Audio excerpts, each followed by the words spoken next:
नमस्कार।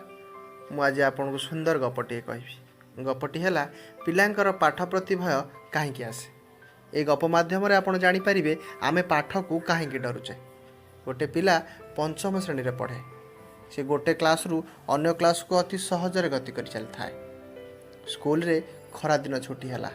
से पिलाटी ग्रामर किछि युवक मान गहन में रहिबाकु भल पाइला।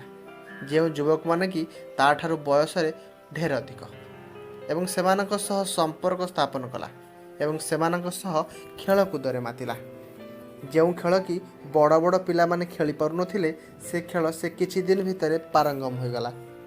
आउ किछि युवबंधु माने एमानकु देखुथांती एवं से बड़ बड़ पिला मानकु गाली करूथांती काहेकि ए छोट पिलाटी को बार बार खेल रे नियोजित करूछंती। किंतु एक कथा सुनी से पिला माने कहिले से कौन छोट से बहुत बड़ पाठ कौन सी आउ पढ़िबो तार पाठशाठ होउनी से एते कष्ट काम करि परिबनी। या सुनी से छोट पिलाटी मानसिक स्तर रे पाठ पढ़ा प्रति भय आसीगला।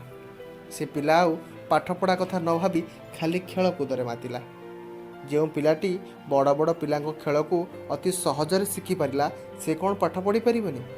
हाँ पढ़ी पारिबो, किंतु तार सांग मानकर कथा शुणी से मानसिक स्तर में भयभीत होगला एवं पाठ पढ़ा एक कष्ट कार्य भावी पाठरू दूरे गला। मोर आज युव समाज को अनुरोध केबे हेले काहाकू मानसिक स्तर में दुर्बल एवं भयभीत करतु नहीं। अभ्यास माध्यम समस्त कार्य समस्ते निश्चय करें।